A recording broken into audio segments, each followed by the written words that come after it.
तो फिल्म की शुरुआत में हमें यूसी से मिलवाया जाता है। यूसी को ट्रैवलिंग का बेइंतहा शौक है। उसका एक शौक है अमेज़न के जंगल में जाने का। अमेज़न के जंगल पहुंचने से पहले वो वहाँ के एक करीबी इलाके में पहुंचता है, जिस एरिया में भी बहुत सारे टूरिस्ट कैंपिंग के लिए आते हैं। यहाँ यूसी को मार्क्स नाम का एक लड़का मिला। उसे भी यूसी की तरह ट्रैवलिंग का बहुत ज्यादा शौक था और इसी शौक और बातों ने इन्हें एक दूसरे का बहुत अच्छा दोस्त बना दिया। मार्क्स यूसी को केविन नामी अपने दूसरे दोस्त से मिलवाता है, जो एक फोटोग्राफर है, और इस सिलसिले में जंगलों में आना जाना उसका भी लगा रहता है। एक जैसे शौक और काम होने की वजह से ये तीनों जल्द ही अच्छे दोस्त बन जाते हैं और इनका बहुत ही अच्छा ग्रुप बन जाता है। ये लोग कई दिन यहाँ कैंपिंग करते हैं और बहुत एंजॉय करते हैं। एक दिन जब यूसी अकेले ही इस टाउन में घूम रहा था तो उसे एक अनजान आदमी मिला। हैरानी की बात थी, वो यूसी का नाम जानता था। उसने यूसी से पूछा, क्या तुम्हें अमेज़न के जंगलों में जाना पसंद है? मैं जानता हूँ तुम वहाँ जाने के लिए बेताब हो और इसमें मैं तुम्हारी मदद कर सकता हूँ। कार्ल ने एक शॉकिंग बात यूसी को ये भी बताई कि जंगलों के बीचों बीच वहाँ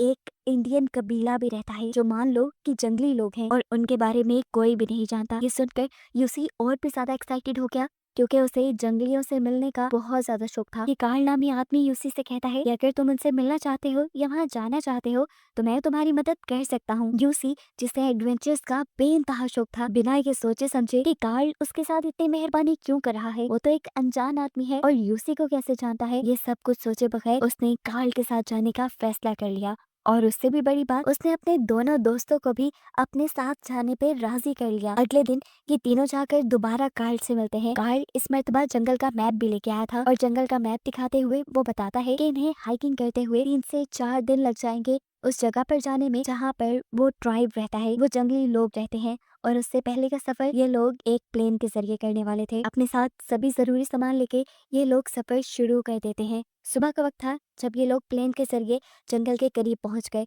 पूरा दिन इन्होंने जंगल में पैदल ही सफर किया और फिर रात होने पर कैंप लगाकर सो गए। आधी रात जब गुजरी तो इन सब की आंख किसी की जोरदार चिल्लाने की आवाज से खुली। पता चला कि ये मार्क्स की आवाज थी, जिसके सर पे किसी कीड़े ने काट लिया था। खैर, ये कीड़ा जहरीला नहीं था, इसीलिए बिना किसी दिक्कत के इन्होंने अगली सुबह अपना सफर दोबारा शुरू कर लिया। पूरा दिन ये सफर जारी रखते हैं और शाम होने पर यहाँ तेज बारिश शुरू हो जाती है। बारिश में भी इन्होंने अपना सफर शुरू रखा था, क्योंकि अगर ये रुक जाते तो शायद बीमार पड़ जाते। चलते चलते फाइनली अभी लोग एक ऐसी जगह पे पहुंचे थे जहाँ पे कुछ लोगों का बसेरा था, यानी जहाँ कुछ लोग रहते थे। लेकिन ये जंगली लोग नहीं थे, ये तो आम इंसान थे और ये एक गांव की तरह की जगह थी। सभी लोगों ने इनका बहुत अच्छे से वेलकम किया, इनको खाने पीने का सामान देने के साथ साथ आराम करने की जगह भी दी और ये सब लोग उनके साथ अच्छी तरह घुल मिल गए, क्योंकि ये सब लोग कार्ल को पहले से ही जानते थे। यूसी और उसके साथियों को पता चला कि कार्ल यहाँ आता रहता है। खैर, अगले दिन ये लोग इस कबीले से भी बाहर निकल आते हैं और अपना सफर शुरू कर देते हैं। रास्ते में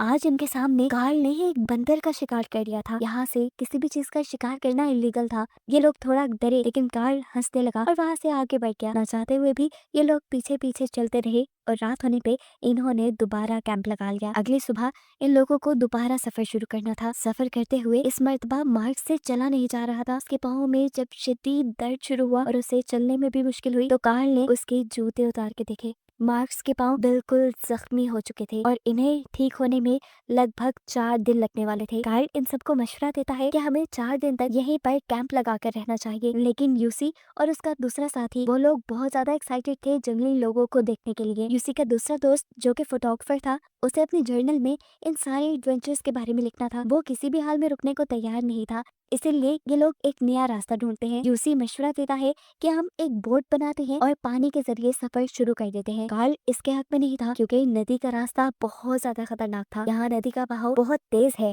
लेकिन जब केविन और यूसी अपनी जिद पे अड़े रहे तो इन दोनों को भी मानना पड़ा, जिसके बाद इन सब ने मिलकर एक बोट बना ही ली। ये लोग अपना सारा सामान उस बोट पे लाते हैं और अपना सफर अब नदी के रास्ते शुरू कर देते हैं। इस वक्त इनका कैप्टन कार्ल था, क्योंकि कार्ल ही वो इंसान था जिसे इस जंगल के रास्ते आते थे। थोड़ी देर तक तो इनका सफर आरामदायक था, लेकिन थोड़ी देर गुजरते ही नदी की तेज लहरों ने उनका बैलेंस खराब करना शुरू कर दिया। इस वक्त पे कार्ल का ख्याल था कि उन्हें अपनी बोट को साइड पे लगा देना चाहिए, लेकिन केविन अभी भी इसी जिद पे था कि उन्हें पानी के बहाव के साथ आगे बढ़ना चाहिए। शायद वो यहाँ के खतरों के बारे में नहीं जानता था। इस सब में कार्ल और उसके दरमियान में लड़ाई भी हो जाती है, जिसे बहुत मुश्किल से यूसी रोकता है और यूसी अब कार्ल की बात मानते हुए बोट को किनारे तक पे ले जाता है। इन लोगों ने अब यहाँ पर कैंप लगा लिया था। कैंप लगाने के बाद कार्ल ने फैसला किया कि वो लोग पूरी रात इस कैंप पे रहेंगे और अगली सुबह अपना सफर शुरू करेंगे। इससे आगे उसका पानी के जरिए सफर करने का कोई इरादा नहीं था। उसने ये फैसला कर लिया कि अब वो पैदल ही सफर करेगा,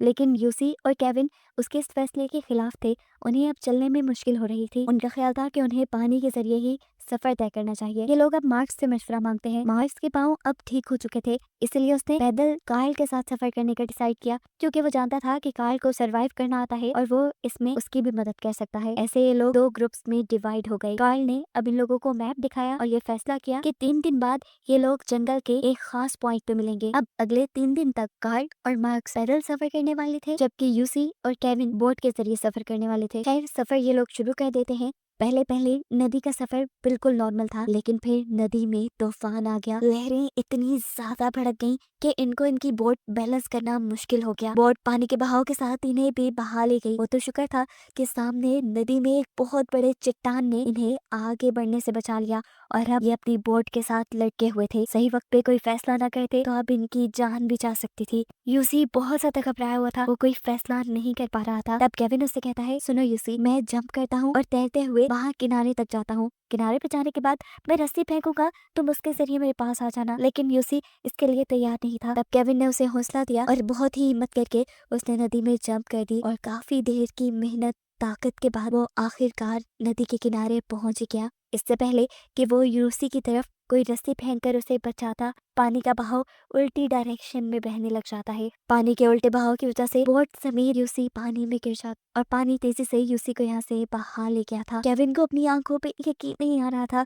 उसने ये सब तो प्लान नहीं किया था। वो तो एक ही सेकंड में अपनी दोस्त की जान बचाने वाला था, लेकिन शायद अब उसे यूसी कभी ना दिखता। उसने जोर से चिल्लाकर यूसी को बुलाया, लेकिन अब कुछ नहीं हो सकता था। खैर, केविन ने अब आगे बढ़ना शुरू कर दिया, जबकि कुछ ही देर बाद हमें दिखाया गया कि यूसी भी पानी के बहाव के साथ तैरते हुए किनारे तक आ ही गया था। उसे समझ नहीं आ रही थी वो क्या करे। उसने नदी की तरफ देखा तो उसका बैग भी उसी के साथ बह के आ रहा था।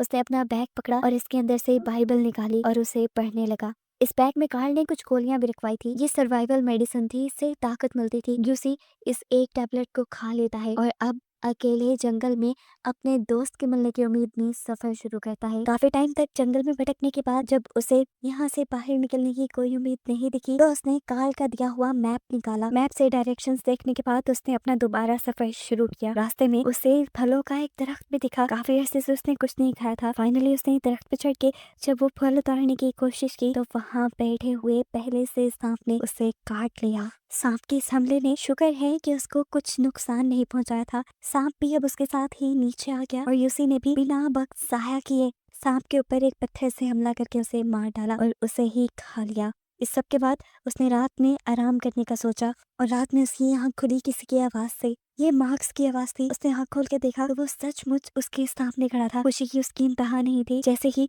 वो उसके करीब जाने लगा तो मार्क्स वहाँ से गायब हो गया और हमें मालूम हुआ ये सब उसका इल्यूजन था। इतने दिन अकेले रहने की वजह से उसका दिमाग खराब होने लगा था। अब जब वो सोने लगा तो उसे महसूस हुआ कि उसके इर्द गिर्द कोई जंगली जानवर है। ये सच में था। इस टाइम उसने अपनी जहानत का इस्तेमाल किया और लाइटर को जलाते हुए पीछे से गैस का स्प्रे कर दिया और आग के जरिए उस जानवर को अपने पास से भगाकर वो सो गया। सुबह जब वो उठा तो उसके सर में शदीद दर्द हो रही थी, चुभन वाली दर्द। उसने जब अपने सर पे हाथ लगाया तो सर पे से खून निकल रहा था। उसे अपने सर में कोई चीज हिलती हुई भी महसूस हुई और वो जान गया कि उसके सर में कोई कीड़ा घुस गया है। एक क्रीपी सीन यहाँ दिखाया जाता है जहाँ कीड़ा बिल्कुल उसके सर के अंदर है और वो उस कीड़े को दुम से पकड़कर अपने सर की खाल से बाहर निकाल देता है। खैर, अब वो अपना आगे का सफर शुरू कर देता है। रास्ते में उसे बर्ड्स के अंडे भी मिले जिसे उसने तोड़कर खा लिया। थोड़ी आगे जाने पर उसे एक ऐसी जगह मिली जहाँ पर पहले कबीले के लोग रहते होंगे, फिर किसी खतरे की वजह से वहाँ से चले गए। ये कैंप लगाने की अच्छी जगह थी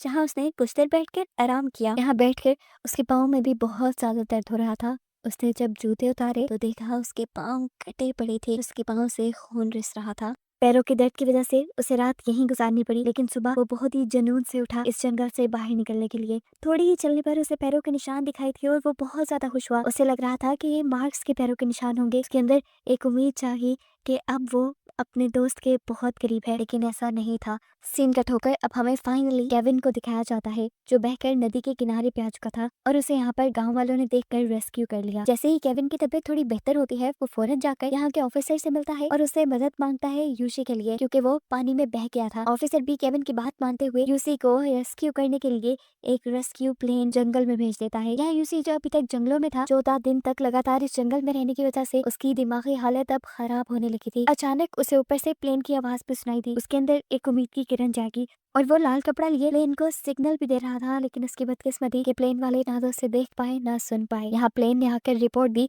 कि जंगल में उन्हें यूसी कहीं नहीं मिला। ये सुनकर केविन की जान निकल गई और उसने एक और मर्तबा ऑफिसर से यूसी को बचाने के लिए मदद मांगी। इस वक्त ऑफिसर का ख्याल था कि यूसी जंगल में मर चुका होगा, क्योंकि उसे जंगल में खोए हुए 2 हफ्ते गुजर चुके हैं और यहाँ तो कोई 5 दिन तक जंगल से ना आए तो मान लिया जाता है कि वो मर गया होगा। लेकिन अभी भी केविन के दिल में कहीं ये उम्मीद थी कि उसका दोस्त जिंदा है। इसीलिए वो गांव के एक ऐसे आदमी को मिलता है जिसे जंगल का बहुत अच्छे से पता था और उससे मदद मांगते हुए वो यूसी को ढूंढने के लिए अब नदी के रास्ते से ही जंगल की तरफ दोबारा बढ़ता है। यहाँ जंगल में हम यूसी को देखते हैं, जिसकी दिमागी हालत खराब होने के साथ साथ उसके जिस्म की हालत भी खराब हो गई है। उसके अंदर बिल्कुल ताकत नहीं बची आगे बढ़ने की। वो वहीं पर बेजान पड़ा है। अचानक उसके करीब एक जंगली औरत आती है, जिसे देखकर वो डर गया। जंगली औरत भी उसे देखकर डर गई थी, लेकिन यहाँ पर किसी का साथ होना इस टाइम यूसी के लिए बहुत बड़ी नेमत थी। उसने उस जंगली लड़की को समझाया, कुछ नहीं होगा, तुम मेरे पास आओ, मेरे साथ रहो। वो यहाँ जंगली लड़की को अपने साथ सुला लेता है और जब थोड़ी देर बाद उसकी आंख खुली तो उसे पता चला कि लड़की इर्द गिर्द थी ही नहीं।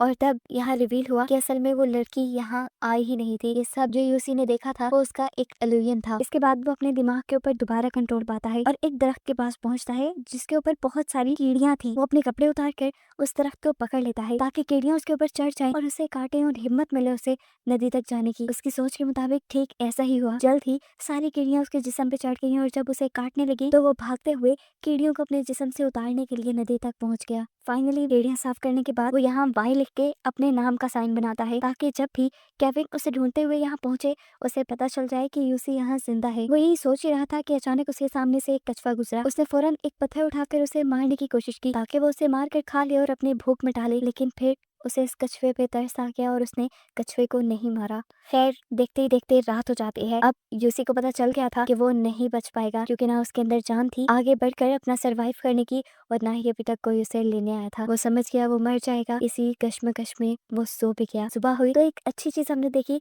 कि केविन सच में उसे ढूंढते हुए नदी के इस किनारे तक आ गया था और उसने यूसी का बनाया साइन भी देख लिया। वो समझ गया यूसी यहीं कहीं करीब है, लेकिन बहुत ढूंढने पर भी यूसी उसे कहीं नहीं मिला और तब केविन को नाउम्मीद होकर यहाँ से जाना पड़ा। केविन को भी लग रहा था कि अब यूसी यहाँ जिंदा नहीं है। बोट का जनरेटर वापस जाने के लिए जैसे ही ऑन हुआ, उसकी आवाज ने यूसी को जगा दिया। यूसी अब जोर जोर से आवाजें देकर केविन को बुला रहा था, लेकिन उसकी आवाजें इतनी दूर तक केविन तक नहीं पहुंच पा रही थी, क्योंकि यहाँ लहरों का भी शोर काफी था और बोट का अपना भी शोर था। ऐसे यूसी की आखिरी उम्मीद भी टूट गई। उसका दोस्त इतनी करीब उसे बचाने आया, लेकिन शायद किस्मत उसका साथ नहीं दे रही थी। वो अब यही सोच रहा था कि एकदम से केविन ने पीछे मुड़कर देखा। वो आखिरी मर्तबा इस जंगल को देखना चाह रहा था। वो नहीं जानता था कि उसे यूसी दिख जाएगा। उसने फौरन शोर मचाकर बोट के ड्राइवर से बोट को वापस मुड़वा लिया। जैसे ही बोट किनारे पे लगती है, केविन भाग के यूसी के पास आता है और ये दोनों गले लग जाते हैं। ये बहुत ही इमोशनल सीन था। दोनों यहाँ रोने लगे थे। यूसी ये देखकर हैरान था कि वो अभी तक जिंदा है। वो यहाँ गॉड का शुक्र करता है और फिर